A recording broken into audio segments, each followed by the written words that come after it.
தெய்வத்தால் ஆகாது எனினும் முயற்சிதன் மெய்வருத்த கூலி தரும். Good evening my dear friends.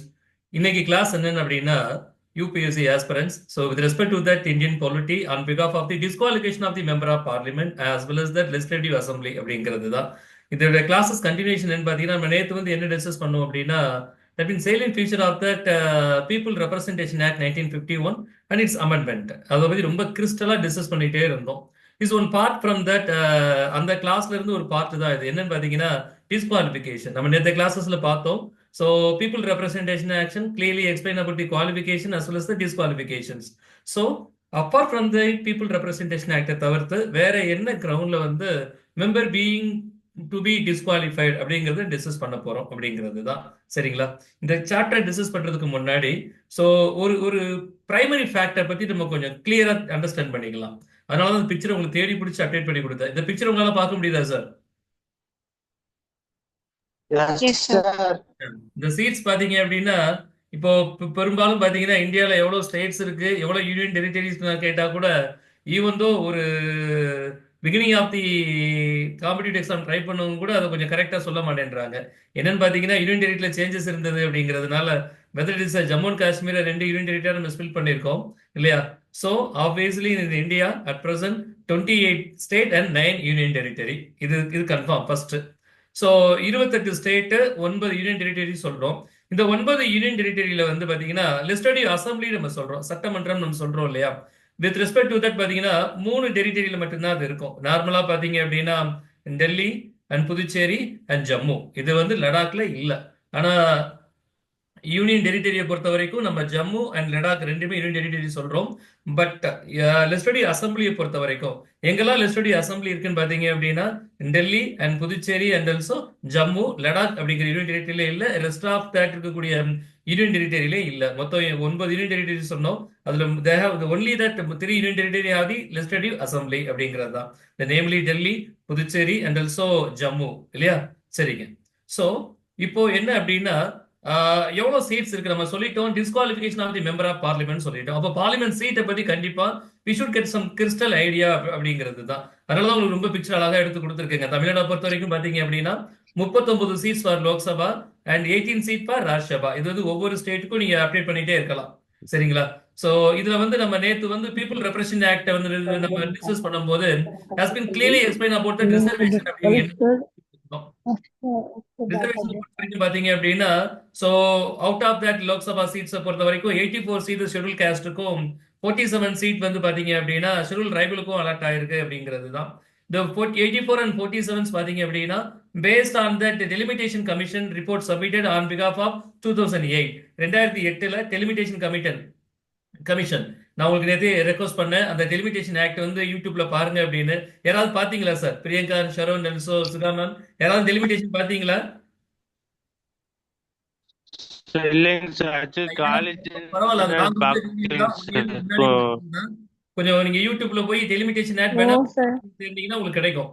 அதை ரெஃபர் பண்ணீங்கன்னா இந்த people representation act, delimitation act, இந்த டிஸ்குவாலிஃபிகேஷன் இந்த மூணையும் நீங்க ட்ராக் பண்ணும்போது get some clear idea about it that concept அப்படிங்கிறதுனால தான். ஸோ அதனால தயவு செய்து இந்த வீடியோ முடிஞ்ச உடனே அந்த டெலிமிட்டேஷன் ஆக்ட் இருந்து கொஞ்சம் ரெஃபர் பண்ணி பாருங்க. சரிங்களா? உங்களுக்கு இந்த யூடியூப் சாரி அந்த வாட்ஸ்அப்ல கூட வாட்ஸ்அப் அந்த யூபிஎஸ்சி வாட்ஸ்அப் கூட நான் லிங்க் உங்களுக்கு ஷேர் பண்ணிருக்கேன். முடிஞ்சா ரெஃபர் பண்ணி பாருங்க. சரிங்க. ஸோ நம்ம தெரிஞ்சுக்கிட்டோம் reservation with respect to that 84 and 47 out of that 543 543 இல்லையா? சோ ஓவரால் லோக்சபா சீட்ஸ் பாத்தீங்கன்னா 543 சீட்ஸ் இருக்கு. 543 சீட்ஸ்ல வந்து அவுட் ஆஃப் தட் ரிசர்வேஷன் பாத்தீங்கன்னா ஜெனரல் ரிசர்வேஷன் பாத்தீங்கன்னா 412 412 சீட்ஸ் இருக்குங்க. சோ ஓவரால் பாத்தீங்கன்னா 545 வரும். எப்படின்னு பாத்தீங்கன்னா 412 84 and 47 நம்ம சொல்றோம். சோ அதே போல பாத்தீங்க அப்படின்னா நமக்கு தெரியும் ஆங்கிலோ இந்தியன் சீட்ஸ் வந்து 2 சீட்ஸ் வந்து ரிசர்வேஷன் இருந்தது. பட் தன்னுடைய subsequent 104 amendment in the year 2020 2020ல 104வது amendment மூலமா என்ன பண்ணிட்டோம் அப்படின்னா so the system recognized the reservation so on behalf of the Anglo-Indian has been abolished or destroyed. இதை எடுத்தாச்சுங்க. அது இல்ல 104 amendment act in the year 2020ல வந்து reservation put forth on behalf of the Anglo-Indian has been so abolished. so இப்போ வந்து 543க்கு மட்டும்தான். Previous பாத்தீங்கன்னா 543 +2 இருந்தது. +2 வந்து நாமினேட் சீட்டா இருந்தது. சோ இப்போ நம்ம கிளாஸ் என்ன அப்படின்னா இந்த லோக்சபா சீட்ஸ் 543 நம்ம சொல்றோம். அதே மாதிரி ராஜ்யசபா சீட் வந்து 245 சொல்றோம். ஸோ இது எப்படி கம்போஸ் ஆயிருக்குன்னு பாத்தீங்க அப்படின்னா காம்போனன்ட் வைஸ் வந்து 233 பிளஸ் 12. இந்த 233 அப்படிங்கிறது பாத்தீங்கன்னா 28 ஸ்டேட்டும் 3 யூனியன் டெரிட்டரியும் சேர்ந்தது தான் 233 பிளஸ் 12 வந்து nominated, that mean represented by that honourable president of India இல்லையா. சரிங்க, இந்த ஓவரால் இந்த சீட்ஸ் நம்ம சொல்றோம் இல்லையா, லோக்சபா அண்ட் ஆல்சோ ராஜ்யசபா, இந்த அவுட் ஆஃப் தட் ஓவரால் பாத்தீங்கன்னா 788 சீட்ஸ் இருக்கு, 788 சீட்ஸ் இருக்குங்க. இந்த மெம்பர் ஆஃப் பார்லிமெண்ட் பொறுத்த வரைக்கும் whether it is Lok Sabha or otherwise in Rajya Sabha, இந்த மெம்பர் ஆஃப் பார்லிமெண்ட் பொறுத்த வரைக்கும் வாட் அபவுட் தேர் டிஸ்குவாலிபிகேஷன் அப்படிங்கறத தான் இன்னைக்கு கிளாஸ் நம்ம டிஸ்கஸ் பண்ண போறோம். எஸ், ஸோ இன்னும் ஒன் மோர் ஃபேக்ட் நம்ம டிஸ்கஸ் பண்ணணும் பாத்தீங்க அப்படின்னா, இப்போ எப்படி நம்ம பார்லிமெண்ட் வந்து லோவர் ஹவுசஸ் அப்பர் ஹவுசஸ் சொல்றோம் இல்லையா, லோக்சபா அண்ட் ராஜ்யசபா சொல்றோம், தட் மீன் பீப்புள் ஹவுஸ்னா நம்ம சொல்றோம், and also state council of state சொல்றோம், மக்களவை பீப்புள் ஹவுஸ், மக்களவை வந்து லோக்சபா சொல்றோம், கவுன்சில் ஆஃப் ஸ்டேட் மாநிலங்களவைன்னு சொல்றோம் இல்லையா. இது மாதிரி ரெண்டு அவை, that mean unilateral and also bicameral சொல்றோம் இல்லையா. ஸோ இரண்டு அவை இருக்கும், ஒரு அவை வச்சு பண்ணலாம். பட் இந்தியாவில் வந்து பாத்தீங்கன்னா பார்லிமெண்ட் வந்து ஸோ ரெண்டு அவை இருக்கக்கூடிய ஒன்று. ஸோ அதே மாதிரி ஸ்டேட்ஸை பொறுத்த வரைக்கும் பாத்தீங்க அப்படின்னா எக்ஸப்ட் 6 ஸ்டேட்ஸ், லைக்வைஸ் பாத்தீங்க அப்படின்னா Telangana, Karnataka, so Andhra Pradesh, so Maharashtra, Bihar and Uttar Pradesh, இது எல்லாமே தமிழ்நாடு சுத்தி சுத்தி தான் இருக்கு. அது மேப் பார்த்தாலே உங்களுக்கு தெரியுங்க. So the states are namely Telangana, Andhra Pradesh, Karnataka, Uttar Pradesh and also Maharashtra and Bihar. இந்த 6 ஸ்டேட்ல மட்டும்தான் தட் மீன் பைகாமரலிசம் இருக்குங்க, ரெண்டு அவைகளும் இருக்கு. எப்படி இருக்குன்னு பாத்தீங்க அப்படின்னா லெஜிஸ்லேட்டிவ் அசம்பிளின்னு சொல்லுவாங்க, அதுதான் லோவர் ஹவுசஸ். அதே மாதிரி லெஜிஸ்லேட்டிவ் கவுன்சில் சொல்லுவாங்க, அதுதான் மேலவை. இந்த ரெண்டு அவையில எந்த எத்தனை ஸ்டேட்ல இருக்கு அப்படின்னு பாத்தீங்கன்னா 6 ஸ்டேட்ல தான் இன்னைக்கு இந்தியால இருக்கு. So rest of that state out of that 28ல வந்து 22 ஸ்டேட்ஸ் வந்து only that unilateral, so unicameralism தான் ஃபாலோ பண்றாங்க இல்லையா. ஸோ தட் மீன் அவங்ககிட்ட வந்து லெஜிஸ்லேட்டிவ் அசம்பிளி மட்டும்தான் இருக்கும், லெஜிஸ்லேட்டிவ் கவுன்சில் இருக்காது இல்லையா. இப்போ தமிழ்நாடு பொறுத்த வரைக்கும் பாத்தீங்க அப்படின்னா நம்ம நேற்று கிளாஸ் ஒரு அழகா ஒரு டேபிள் காலம் பார்த்தோம். ஓவரால் வந்து 4120 சீட்ஸ் வந்து அசம்பிளி சீட்ஸ் இருக்கு. அதுல என்னென்ன ரிசர்வேஷன் நம்ம நேற்றைய கிளாஸ் ரொம்ப கிளியரா பார்த்தோம். ஸோ அதுல வந்து தமிழ்நாடை பொறுத்த வரைக்கும் பாத்தீங்க அப்படின்னா 234 சீட்ஸ் இருக்கு, நம்ம டிஸ்கஸ் பண்ணோம். இந்த லெஜிஸ்லேட்டிவ் அசம்பிளியை பொறுத்த வரைக்கும் இந்த எக்ஸப்ட் 6 ஸ்டேட்டை தவிர்த்து மற்ற எல்லாருமே எங்கதான் இருக்கு அப்படின்னா கீழவை மட்டும்தான் இருக்குங்க. லெஜிஸ்லேட்டிவ் அசம்பிளி மட்டும்தான் இருக்கு. Legislative council with respect to that 28 state doesn't have அப்படிங்கிறது தான். சரியா, இவங்களுக்கு 2 பாயிண்ட் தெளிவாயிருச்சு. Lok Sabha seats and also Rajya Sabha seats are look like wise பாத்தீங்க அப்படின்னா legislative assembly and legislative council. So இதுல இருக்கக்கூடிய அனைத்து மெம்பர்ஸோட டிஸ்குவாலிபிகேஷனை பத்தி தான் நம்ம டிஸ்கஸ் பண்ண போறோம் அப்படிங்கிறது தான். சரிங்களா. ஸோ மேக்ஸிமம் ஃபேக்ட் பாத்தீங்க அப்படின்னா நம்ம நேற்றையே சொன்னோம் இல்லையா. So 61st amendment act India 1989 வந்து reducing that minimum age for voting from 21 to 18 அப்படிங்கிறது தான். ஸோ இந்த வாக்களிக்கும் வயது இதெல்லாம் நம்ம குவாலிஃபிகேஷனா ஒரு கேண்டிடேட் நாமினேட் பண்றதுக்கு ஓட் பண்றதுக்கு ஒரு பிரைமரி ஃபேக்டா டிஸ்கஸ் பண்ணிக்கிட்டே வரும். ஸோ என்னென்ன ஆங்கிள் வந்து டிஸ்குவாலிஃபைட் பண்ண முடியும் அப்படிங்கிறது தான் நம்ம பீப்புள் ரெப்ரஸன்டேஷன் ஆக்ட்ல நம்ம தெளிவா நேற்று பார்த்தோம். என்னன்னு பார்த்தோம் அப்படின்னு பாத்தீங்க அப்படின்னா, ஸோ அதனால தான் சாப்டர் உங்களுக்கு எப்படி டிஸ்கஸ் பண்ணிருக்கேன் அப்படின்னு பாத்தீங்கன்னா constitution into article 102 and article 191. Article 102 அப்படின்னு பாத்தீங்கன்னா it's likewise disqualification of the member of parliament.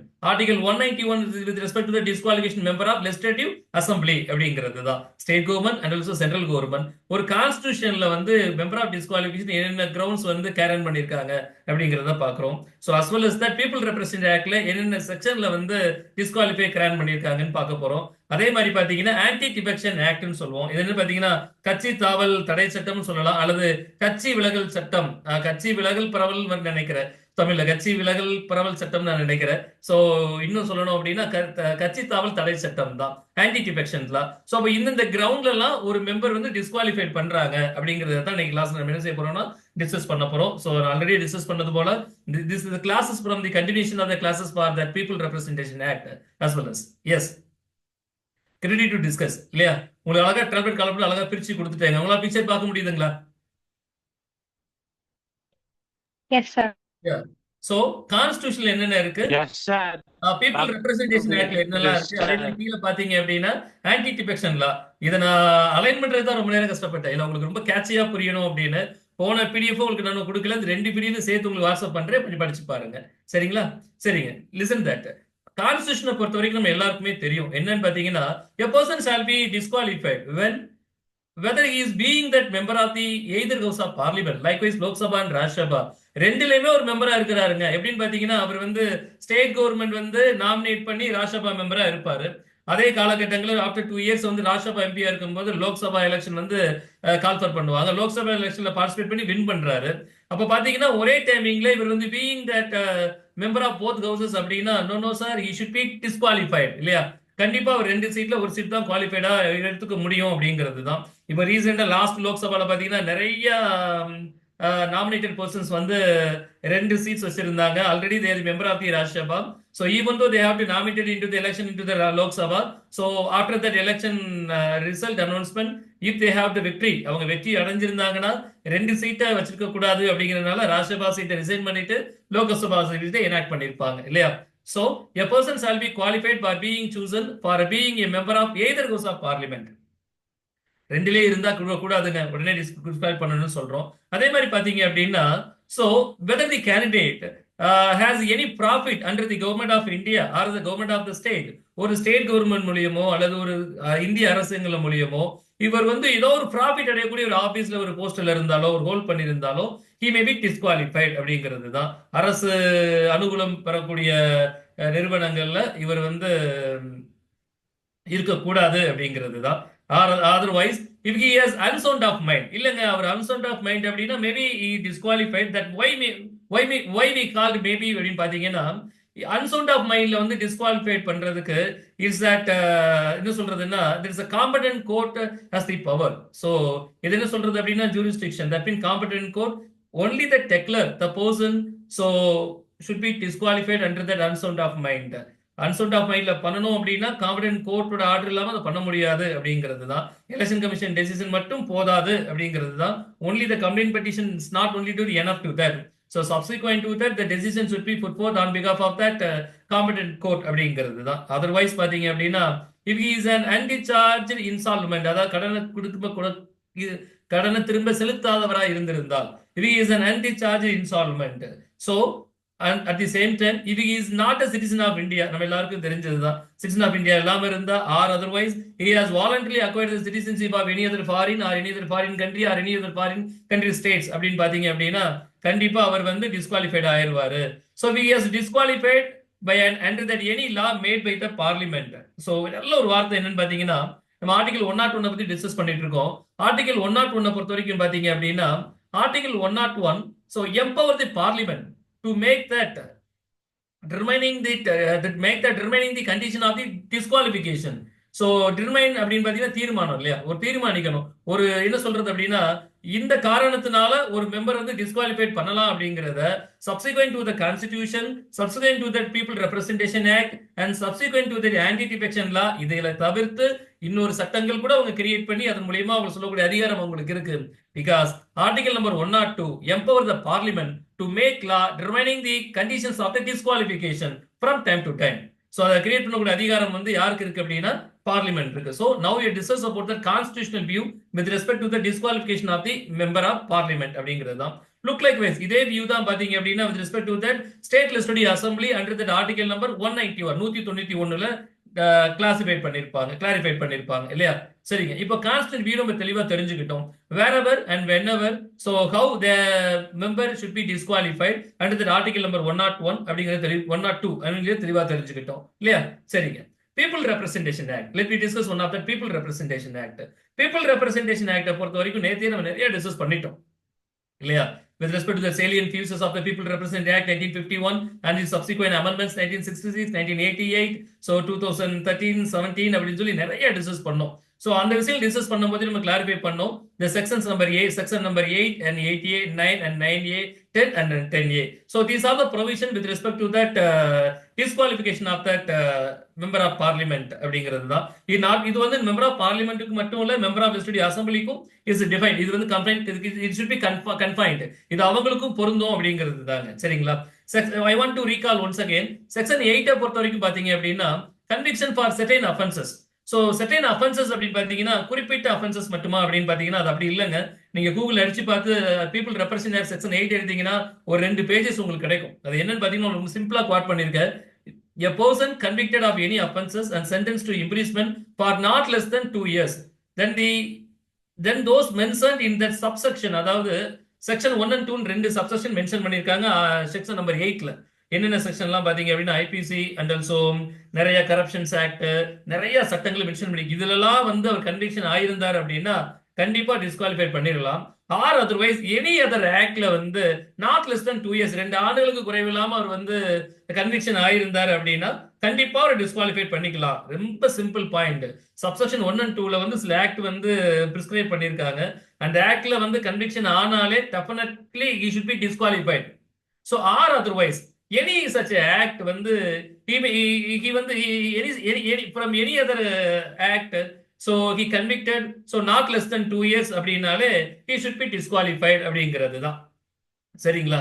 So அது மட்டும் இல்லைங்க, disqualification so lays for 6 years அப்படின்னு பாத்தீங்கன்னா தட் மீன் அதை நீட்டிக்கக்கூடியதாங்க. Extends for 6 years from the date of the release அப்படிங்கிறது தான். ரிலீஸ் அவர் எப்போ ரிலீஸ் ஆனாரோ அப்ப இருந்து ஒரு 6 ஆண்டுகள் வரை கூட அதை நீடிக்க அதிகாரம் இருக்கு அப்படிங்கிறது தான் செக்ஷன் 8 எக்ஸ்பிளைன் பண்றாங்க இல்லையா? சோ அதனாலதான் செக்ஷன் 8 பொறுத்த வரைக்கும் என்ன சொல்றோம் அப்படின்னா conviction for certain offenses. So not only certain offenses, in any other offenses not less than 2 years convicted, that mean it should be affected அப்படிங்கிறது தான். சரிங்க. செக்ஷன் 8A பொறுத்த வரைக்கும் கன்விக்ஷன் ஃபார் கரப்ட் பிராக்டிசஸ். நிறைய பேப்பர்ல நியூஸ் நீங்க பார்த்துட்டே இருப்பீங்க. இப்ப நீங்க விக்கிபீடியால போய் தேடினீங்க அப்படின்னா டிஸ்குவாலிஃபை முடிஞ்சா ட்ரை பண்ணி பாருங்க. இந்த கிளாஸ் முடிய ட்ரை பண்ணி பாருங்க. விக்கிபீடியால டிஸ்குவாலிஃபைட் மெம்பர்ஸ் நீங்க அடிச்சாலே விக்கிபீடியால நிறைய மினிஸ்டர்ஸ் வந்து நிறைய மெம்பர் ஆஃப் பார்லிமெண்ட் நேம் காட்டும். அவங்களை குறை சொல்லணும் அப்படிங்கிறதுக்காக நான் சொல்லல. But just we have to get some idea about that அப்படிங்கிறதுக்காக ஜஸ்ட் ரெஃபர் பண்ணுங்க. சரிங்களா? அது என்ன வேலிடா இல்லையா அப்படிங்கிறத supreme court and also high court ஆறுதல் சுப்ரீம் கோர்ட் ரிவ்யூ தான் அதை ஃபைனல் ஃபைண்டிங் பண்ண முடியும். ஸோ ஜஸ்ட் ஃபார் ரெஃபரன்ஸ் நம்ம ரீட் பண்ணி பார்க்கலாம். சரிங்க. அதே மாதிரி பாத்தீங்கன்னா செக்ஷன் 9 பாத்தீங்கன்னா டிஸ்மிசல் ஃப்ரம் கவர்மெண்ட் சர்வீஸ் இருந்தா கண்டிப்பா டிஸ்குவாலிஃபை பண்ணிடலாம். அதே மாதிரி செக்ஷன் 9A பாத்தீங்கன்னா disqualification for government contracts. So ஏதாவது கவர்னர் கான்ட்ராக்ட் டிஸ்குவாலிஃபைட் அவர் பண்ணியிருந்தாங்க அப்படின்னா அந்த கிரௌண்ட்லயும் நம்ம வந்து அவரை ஒரு பர்சன் வந்து நாமினேட் பண்ண ஒரு மெம்பரை வந்து நம்ம டிஸ்குவாலிஃபை பண்ண முடியும் அப்படிங்கிறது தான். செக்ஷன் 10 பாத்தீங்க அப்படின்னா is explain about the disqualification for being a managing agent or managerial of the corporations. ஒரு மேனேஜரல் ஏஜென்ட் ஆக மேனேஜரல் ஆக்டிவிட்டி ஆஃப் கார்பரேஷன்ல இருந்தார் அப்படின்னா he should be disqualified. At the same time, section number 10A, disqualification for the failure to lodge an account of election expenses. என்ன செலவு பண்ணுங்கிறத கரெக்டா நீங்க கொடுக்கல அப்படின்னா 2014 and 2019 இப்போ ரீசெண்ட் எலெக்ஷன்ல கூட நீங்க பாத்தீங்க அப்படின்னா சோ நிறைய விஷயங்கள் அப்டேட் பண்ணியிருந்தாங்க. சோ செக்ஷன் 10A அப்படிங்கிறது. So the most feminine factor likewise representation of the people act with on behalf of the disqualification of the member, section 8, section 9 and section 10 with respect to their subsequent act in section A அப்படிங்கிறது தான். சரிங்களா? மூணு section இதை வெளிப்படுத்தியிருக்கோம், 8, 9 and 10. அதுல வந்து subsection A add பண்ணிக்கங்க. So கிட்டத்தட்ட 6 கிரவுண்ட்ல வந்து பீப்புள் ரெப்ரசன்ட் ஆக்ட் வந்து empower, so the person should be disqualified. சரிங்க. இதெல்லாம் ஓகே. சோ இப்போ ஓரளவு தெரிஞ்சுக்கிட்டாச்சு இல்லையா? சோ ஆர்டிகல் 102 கான்ஸ்டிடியூஷன் என்ன சொல்லுது அப்படிங்கிறது இப்ப டைட்டில் பாருங்க ரொம்ப தெளிவா புரியும். இப்ப ரெண்டு டீட்டெயில கிளாரிஃபை பண்ணிட்டோம். என்னன்னு பாத்தீங்கன்னா டிஸ்குவாலிஃபிகேஷன் ஆன் பிகாஃப் of the constitution. So disqualifications on பிகாஃப் of the people representation act எப்படி எல்லாம் பண்ண முடியும் அப்படிங்கறத தெளிவுபடுத்தணும். அதே மாதிரி பாத்தீங்கன்னா இன்னொரு கேரக்டர் பாத்தீங்கன்னா ஆன்டி டிஃபெக்ஷன் ஆக்ட் 1985 கட்சி தாவல் தடை சட்டம் சொல்லலாம். ஒரு கட்சியில இருக்கக்கூடிய ஒரு நபர் என்ன பண்ணுவார் அப்படின்னா ஒரு நாமினேட் பண்ணும் போது எக்ஸ் அப்படிங்கிற ஒரு கட்சியில இருப்பாரு. போலிங்லாம் நடக்கும். அவரு என்ன சொல்றது நிறைய கேம்பெயின் வந்து அட்டன் பண்ணுவாரு, கண்டக்ட் பண்ணுவாரு. ஆஃப்டர் எலெக்ஷன்ஸ்க்கு அப்புறம் வந்து கட்சியில சில முரண்பாடுகள் அவருக்கு பிடிக்காதனால இல்ல அவர் விரும்பத்தகாதனால கட்சியில இருந்து வெளியேறி இன்னொரு கட்சிக்கு போயிடுவாரு. போகும்போது ஒருத்தரா மட்டும் போக மாட்டாரு, 4-5 பேரை சேர்த்து போயிடுவாரு. அதனால ஆட்சி மாற்றமே நிறைய நாட்கள் நடந்தது அப்படிங்கிறது தான். So during the Rajiv Gandhi period, so the former Prime Minister of India, Rajiv Gandhi period sir அவங்களோட பீரியட்ல தான் 1985ல தான் ஆன்டி டிஃபெக்ஷன் லா வந்து எனாக்ட் பண்ணோம் by way of 52 amendment act India of 1985. 10th schedule அப்படிங்கிற ஒரு ஷெட்யூல வந்து ஆன்டி டிஃபெக்ஷன் லா வந்து இந்தியன் கான்ஸ்டிடியூஷன் ஷெட்யூல்ல வந்து ஆட் பண்றாங்க by way of 52 amendment act. அதாவது இனிமேல் யாரும் கட்சி விட்டு கட்சி தாவக்கூடாதுங்க. அப்படி தாவினா அது வந்து இன்னொரு கட்சி ஒரு ஆட் ஆகாது அப்படிங்கிறது. எப்படின்னு பாத்தீங்கன்னா எக்ஸுங்கிற இப்ப நமக்கு தெரியும் 543ல 45 273க்கு மேல நமக்கு சீட்ஸ் வேணும்.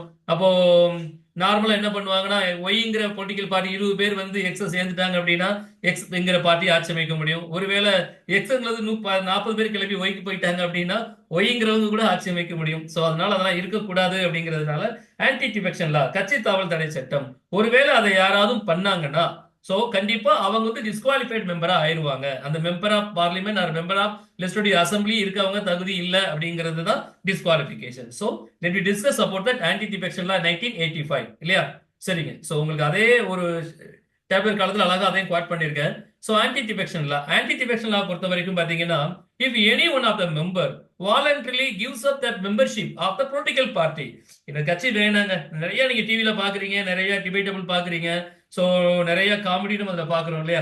சோ வந்து கட்சி வேணாங்க அப்படின்னு வெளியேறுவாங்க இல்லையா? சோ அப்படி எனி ஒன் கேன் பி அப்படி பண்ணாங்க அப்படின்னா வாலண்டரிலி கிவ்ஸ் அப் அவர் membership of the political party, இந்த கட்சியில நான் இன்னும் இல்ல அப்படின்னு சொல்லிட்டாலே, ஏன்னா அவர் எலெக்ஷன் கேம்பெயின் பண்ணும் போதும் போலிங் நடக்கும் போதும் சோ அவர் நாமினேட் பண்ணும் போதும் ஆன் பிகாஃப் ஆஃப் தட் அந்த கட்சிக்காக தான் பண்ணிருப்பாரு. சோ ஆஃப்டர் த எலெக்ஷன் ரிசல்ட்டுக்கு அப்புறம் அவர் member of legislative assembly or member of parliament ஆனதுக்கு அப்புறம் அவர் வந்து வாலண்டரிலி கிவ்ஸ் அப் அப்படின்னு பாத்தீங்கன்னா it's not accepted. That's why so anti defection law enacted here. இங்க வந்து அது உடனே ஆயிரும் இல்ல, இந்த ஒரு குச்சி வச்சு அப்படி ஒரு கரெக்டா பார்த்துட்டே இருப்பாங்கல்ல, அது மாதிரி தான். சரிங்க. சோ வாலண்டரி கிவ்ஸ் அப், கட்சி வந்து வெளிவந்த ஆன்டி டிஃபெக்ஷன் லா வந்து டிஸ்குவாலிஃபை பண்ணிடலாம். அதே மாதிரி பாத்தீங்கன்னா ஒவ்வொரு என்ன சொல்றது செஷன்ஸ் அப்போ பாத்தீங்க அப்படின்னா legislative assembly or legislative council or otherwise அந்த பார்லிமெண்ட் பாத்தீங்க அப்படின்னா வாக்கெடுப்பு நடக்கும், ஓட்டிங் நடக்கும். அந்த ஓட்டிங்ல வந்து if the member so votes so contrary to that political party, இப்போ இவர் எக்ஸ்ங்கிற ஒரு பொலிட்டிக்கல் பார்ட்டியில இருப்பாரு, இவங்க ஒரு பில்ல ரெப்ரசென்ட் பண்ணிருப்பாங்க, இவருக்கு அகைன்ஸ்டா ஓட் பண்ணிட்டாரு அப்படின்னா பொலிட்டிக்கல் பார்ட்டியோட டெசிஷன்ஸ்க்கு கொஞ்சம் கான்ட்ராவா இருக்காரு அப்படின்னா so there is the one ground to disqualify that member under that category of that anti defection law அப்படிங்கிறது தான். அதே மாதிரி பாத்தீங்க அப்படின்னா நிறைய இண்டிபெண்டன்ட் எம்பி அண்ட் எம்எல்ஏ இருப்பாங்க. அந்த எலெக்ஷன் நடக்கும்போது பாத்தீங்க அப்படின்னா கட்சி சாராத அந்த தொகுதியில இருக்க தனித்துவமா சில பேர் எல்லாம் இருப்பாங்க. அவங்க எலெக்ஷன் வின் பண்ணதுக்கு அப்புறம் பாத்தீங்க அப்படின்னா ஏதாவது பொலிட்டிக்கல் கட்சி போய் சேர்ந்துட்டாங்க அப்படின்னா, இப்ப ரீசெண்டா பாத்தீங்கன்னா இப்போ லாஸ்ட் 5 எலெக்ஷன்ல கூட அப்படிதான் இருந்தது, பார்லிமெண்ட் எலெக்ஷன்ல கூட. சோ அலையன்ஸ் பார்ட்டிஸ் எப்படி ஆக்டிவேட் பண்ணாங்கன்னு நமக்கு தெரியும் இல்லையா? சோ அது மாதிரி ஒரு இண்டிபெண்டன்ட் எலெக்ஷன் வந்து விக்டரி ஒரு கேண்டிடேட் என்ன பண்ணக்கூடாது அப்படின்னா ஒரு பொலிட்டிக்கல் பார்ட்டியில போய் அவங்க ஜாயின் பண்ணக்கூடாது, அவங்க இண்டிபெண்டா தான் இருக்கணும் அப்படிங்கிறது தான். So if any independent elected member joins any political party, எந்த பொலிட்டிக்கல் பார்ட்டில ஜாயின் பண்ணாலும் so anti defection law enacted. That's why he must disqualified அப்படிங்கிறது தான். not may, he must disqualified அப்படிங்கிறது தான். அதே மாதிரி பாத்தீங்க அப்படின்னா if any nominated member join any political party, இவ ஒரு கட்சியில இருந்து ஒரு ஆளை நாமினேட் பண்ணிருப்பாங்க, அதை நாமினேட் பண்ணி ஒரு சீட்டை ரிசர்வ் பண்ணிருப்பாங்க. நமக்கு தெரியும் ஒரு கட்சி சாராத ஒருத்தர், எலெக்ஷன்ல நாமினேட் பண்ணாத ஒருத்தர், எலெக்ஷன்ல சம்மந்தப்பட்டு வெற்றி அடையாத ஒருத்தர், ஒரு காமன் மேன் சாதாரண ஒரு மனிதர் கூட ஒரு நாமினேட்டட் போஸ்டிங்ஸ்ல ஒரு மெம்பராவோ அல்லது மினிஸ்டராவோ அல்லது சீஃப் மினிஸ்டராவோ இருக்க சான்சஸ் எல்லாம் இருக்கு. நம்ம நிறைய பிரசன்டேஜ் நம்ம பார்த்துட்டு தான் இருக்கோம் இல்லையா? சோ அது போல ஒருத்தர் நாமினேட் மெம்பரா இருக்காங்க அப்படின்னா ஒருவேளை நாமினேட் மெம்பர்னா நமக்கு தெரியும் within 6 months they have to recognize about that nomination அப்படிங்கிறது தான். ஒருவேளை அது இல்ல அப்படின்னா அவர் வந்து நாமினேட் பண்ண மெம்பர் வந்து இன்னொரு பொலிட்டிக்கல் பார்ட்டில வேற ஜாயின் பண்ணிட்டாரு அப்படின்னா அதையும் நம்ம ஆன்டி டிஃபெக்ஷன் லால டிஸ்குவாலிஃபைடா எடுக்க முடியும் அப்படிங்கிறது தான். So the points are very clear. If he voluntarily gives up or if he votes contrary to the political party or if any independent elected member join any political party or if any nominated member join any political party. So the fourth point must have some remark. என்னன்னு பாத்தீங்கன்னா fourth point க்கு மட்டும் if any nominated member join any political party after the expiry of 6 months, அதுக்கு அப்புறம் தான் அதை calculate பண்ண முடியும் அப்படிங்கிறது தான் ஸ்டிபுலேட்டட் பீரியட் அப்படிங்கிறது தான். சரிங்களா? சரிங்க. இப்போ இவ்வளவு டிஸ்கஸ் பண்ணிட்டே இருக்கும். இப்போ கான்ஸ்டிடியூஷன் வியூவை பொறுத்த வரைக்கும் இவர் வந்து டிஸ்குவாலிஃபைட், அல்லது பீப்புள் ரெப்ரசன்டேஷன் ஆக்டை பொறுத்த வரைக்கும் இவர் டிஸ்குவாலிஃபைட், அல்லது ஆன்டி டிஃபெக்ஷன் லா பொறுத்த வரைக்கும் இவர் disqualified. That mean the question of disqualification, யாருங்க டிஸ்குவாலிஃபைட் பண்ண முடியும் அப்படின்றது தான் கேள்வி. யார் வேணாலும் சொல்லிக்கலாமா? சோ அனானிமஸா சுப்ரீம் கோர்ட் சொல்லிக்கலாமா, எலெக்ஷன் கமிஷன் சொல்லிக்கலாமா? கான்ஸ்டிடியூஷன்ஸ் பொறுத்த வரைக்கும் வித் பெட்டிஷன்ஸ் ஃபைல் பண்ணாலும் சரி, இல்ல சைமல்டேனியஸ்ல வந்து சுப்ரீம் கோர்ட்டே கேஸ் எடுத்து அனௌன்ஸ் பண்ணாலும் சரி, கான்ஸ்டிடியூஷன் வியூ பீப்புள் ரெப்ரசன்டேஷன் ஆக்ட பொறுத்த வரைக்கும் so they have the rights. So அதான் ஆன்டி டிஃபெக்ஷன் லா பொறுத்த வரைக்கும் பாத்தீங்க அப்படின்னா the question of disqualification under the 10th schedule is decided by the chairman with respect to the Rajya Sabha, at the same time the speaker with respect to the Lok Sabha. So அதே மாதிரி state அசம்பிளியை பொறுத்த வரைக்கும் பாத்தீங்க அப்படின்னா the speaker has the anonymous powers. So to declare the disqualification of that member அப்படிங்கிறது தான். So இவங்க declare என்ன சொல்றது அப்படின்னு பார்த்தீங்கன்னா, இந்த declaration of that member of disqualification so put forth by that Rajya Sabha chairman of the Rajya Sabha as well as that speaker of the Lok Sabha both are subject to judicial review அப்படின்னு explain பண்றோம். என்னன்னு பாத்தீங்கன்னா, இது நீங்க judicial ரிவ்யூக்கு எடுத்துட்டு போலாம். அங்க போயிட்டு நீங்க என்ன சோ இது சரியா வேலிடா தவறாங்கிறத நம்ம தெரிஞ்சுக்கலாம் அப்படிங்கிறது தான். இப்ப நிறைய நியூஸ்லாம் பாத்தீங்கன்னா சுப்ரீம் கோர்ட் அண்ட் ஹை கோர்ட்ல நிறைய சம் பெட்டிஷன் ஃபைல் ஆகிட்டே இருக்கும். Anti defection law, people represent act and constitutions angle வந்து மெம்பர் வந்து டிஸ்குவாலிஃபைட் ஆயிட்டாரு, அதனால இவர் வந்து அப்பீல் போயிருப்பாரு, சோ அப்படிங்கிறத ரிவ்யூ போயிருப்பாரு ஜுடிஷியலுங்கிறத நம்ம தெளிவுபடுத்தலாம். So now we have clearly discussed with respect to the disqualifications on behalf of the constitution. So under the article number 102 and article 191 and also People Representation Act 1951 and also Anti-Defection Act 1985 அப்படிங்கிறது தான். இதுவரை தெளிவா class புரிஞ்சதா sir? புரிஞ்சது. ஓகேமா, thank you. So இந்த விஷயத்துல நம்ம அடுத்து என்ன டிஸ்கஸ் பண்றோம்னு பாத்தீங்கன்னா, so some limitations and also exemptions. So exemptions இருக்குங்க. என்னன்னு பாத்தீங்க அப்படின்னா, செக்ஷன் 8 சப்ளாஸ் 4 பொறுத்த வரைக்கும் பாத்தீங்க அப்படின்னா, if any one of the member of parliament or member legislative assembly or member of legislative council so disqualified ஒருவேளை பண்ணப்பட்டிருந்தார் அப்படின்னா, so the stipulated period 3 months. So within 3 months of the date of the judgment by the trial court. அவங்க வந்து உடனே வந்து disqualify அவசியம் இல்லை. 3 மாதங்கள் அவங்களுக்கு டைம் இருக்கு. 3 மாதத்துக்குள்ள அவங்க ஏதோ அப்பீல் போயிட்டாங்க அல்லது ரெவியூ போயிட்டாங்கன்னா, அப்பீல் டெசிஷன் அண்ட் ரெவியூ டெசிஷன்ஸ்க்கு அப்புறம் தான் அவங்க டிஸ்குவாலிஃபை பண்ண முடியும். So from the date of disqualification, from the date of கன்விக்ஷன்ஸ்ல இருந்து அவங்க டிஸ்குவாலிஃபை பண்ண அவசியம் இல்லை அப்படிங்கிறது தான். ஸோ ஏதாவது ஒரு இதுல கன்விக்டட் ஆயிருந்தாங்க அப்படின்னா உடனே அவங்க டிஸ்குவாலிஃபைட் ஆகணும்னு அவசியம் இல்லை. ஸோ கொஞ்சம் டைம் எடுத்து கூட அவங்க பண்ண முடியும். 3 மாசம் வந்து ஸ்டெபிலேட்டட் பீரியட் இருந்தது அப்படிங்கிறது தான். சரிங்களா? ஸோ இத டைட்டில் என்ன உங்களுக்கு எக்ஸ்பிளைன் பண்ணிருக்கேன்னு பாத்தீங்கன்னா, stipulated period of the disqualification and is cancellation. ஒரு நாள் ஸ்டெபிலேட்டட் பீரியட் இருந்ததுங்க, ஆனா இப்போ அது இல்ல. என்னன்னு பாத்தீங்கன்னா, the famous case likewise Lily Thomas versus Union of India case in the year of 2013 என்ன பண்ணி Supreme Court struck down the section 8 subclass 4 of the Representation of the People Act 1951. So and declared that so the disqualification takes place from the date of the conviction. நம்ம disqualification வந்து எப்போ எடுக்கிறோம் அப்படின்னு பாத்தீங்கன்னா, stipulated period of 3 months, ஒரு 3 மாதம் time இருக்கு. அதுக்கப்புறம் அவங்க சொல்லியாச்சு, கன்விக்ஷன் சொல்லியாச்சு, பட் 3 மாசம் டைம் இருக்கு. 3 மாசம் கழிச்சு நீங்க டிஸ்குவாலிஃபைட் வெளியே போயிடணும் அப்படிங்கிறது தான். பட் செக்ஷன் 8 சப்ளாஸ் 4 வந்து அப்பீல் பண்ணிருக்காங்க சுப்ரீம் கோர்ட். என்ன by way of that Lily Thomas union of India கேஸ்ல எப்படி அப்பீல் பண்ணிருக்கோம் அப்படின்னு பாத்தீங்கன்னா, the qualification take place from the date of conviction. என்னைக்கு கன்விக்ஷன் சொல்றோமோ அன்னைக்கே ஒரு டிஸ்குவாலிஃபைட் ஆயிரணும் அப்படிங்கிறது தான். சரிங்களா? சோ ஒருவேளை டிஸ்குவாலிஃபைட் ஆயிட்டாங்க அப்படின்னா அவங்க அப்பீல் போலாம். அப்பீலோட டெசிஷன் வர்ற வரைக்குமே சோ அவங்க வந்து அந்த போஸ்ட்ல இருக்கலாம். அதனாலதான் ஒரு பாயிண்ட் உங்களுக்கு ஹைலைட் பண்ணி காட்டுறேன், உங்களால பார்க்க முடியுதான்னு பாருங்க. So there is an exemption for citing members. They have been provided a period of 3 months from the date of conviction to appeal. So the disqualification will not be applicable until the appeal is decided. So appeal முடிவு வர்ற வரைக்குமே அவங்க வந்து disqualified ஆக மாட்டாங்க, தொடர்ந்து அவங்க இருப்பாங்க அப்படிங்கிறது தான். சரிங்களா? These are some exemptions for the disqualifications. So on behalf of that member of parliament, member of legislative assembly and member of legislative council அப்படிங்கிறது தான். அதே மாதிரி பாத்தீங்கன்னா நிறைய லேண்ட்மார்க் ஜட்ஜ்மெண்ட்ஸ்லாம் இருக்குங்க.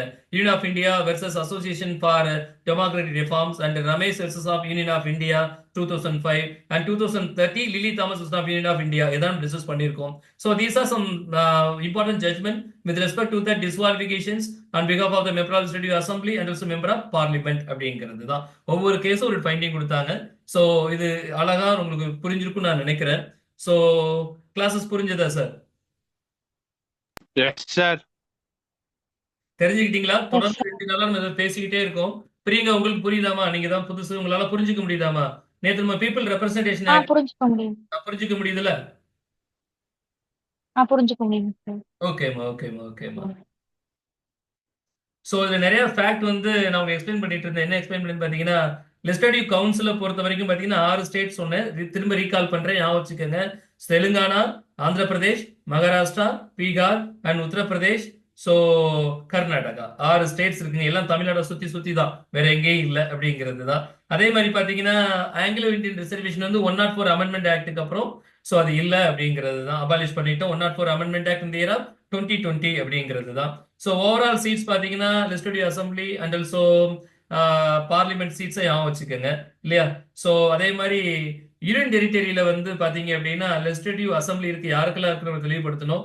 டெல்லி அண்ட் புதுச்சேரி, ஜம்மு அப்படிங்கிறது தான். எங்கெல்லாம் லெஜிஸ்லேட்டிவ் அசம்பிளி சீட்ஸ் இருக்கோ அவங்களுக்கு மட்டும்தான் ராஜ்யசபா சீட்ஸ் வந்து அலோகேஷன்ஸ் பண்ண முடியும். Rest of the union territory does not have Rajya Sabha seats அப்படிங்கிறது தான். சரிங்களா. ஸோ ராஜ்யசபா சீட்ஸ் வந்து 233 நம்ம சொன்னோம். Combine that state and union territory அப்படின்னு பாத்தீங்கன்னா ஸோ லெஜிஸ்லேட்டிவ் அசம்பிளி இருக்கக்கூடிய ஸ்டேட் அண்ட் யூனியன் டெரிட்டரி மட்டும்தான் அந்த சீட் ரிசர்வேஷன் ஆகும்.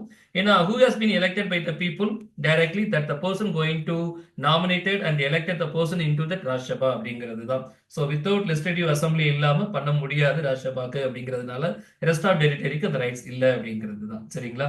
So now we have clearly understand with respect to the People Representation Act and salient feature of its 1951 as well as its amendments, and subsequent to the discussion you can clearly understand with respect to that disqualification of the members under the ground of the Constitution and also People Representation Act and Anti-Defection Act அப்படிங்கிறது தான். சரியா.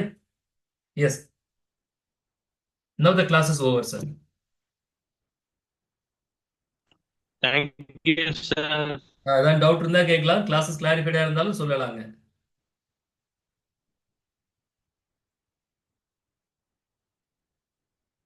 சரி, இன்னும் தொடர்ந்து video நம்ம மறுபடியும் சந்திப்போம். நாளைக்கு ஒரு நல்ல சப்ஜெக்டோட மறுபடியும் நம்ம நெக்ஸ்ட் கிளாஸ்ல நம்ம கொஞ்சம் பெட்டரா டிஸ்கஸ் பண்ணலாம். சரிங்களா. இந்த வீடியோ யூபிஎஸ்சி ஸ்டூடெண்ட்ஸ்க்கு எல்லாருக்கும் ரொம்ப சப்போர்ட்டிவா இருக்கும். யூபிஎஸ்சி ட்ரை பண்ணணும்னு நினைக்கிறவங்க எப்பவுமே ஒரு 3 பேரல் லைனை ஃபாலோ பண்ணலாம். நம்பர் 1 பாத்தீங்கன்னா reading the NCERT book first. Before that பாத்தீங்கன்னா reading the syllabus and simultaneously அவங்க சிலபஸையும் என்சிஆர்டியும் ரிப்பீட்டடா ரீட் பண்ணிக்கிட்டே இருக்கணும் அப்படிங்கிறது தான். And subsequent reading the newspaper, reading syllabus, reading NCERT.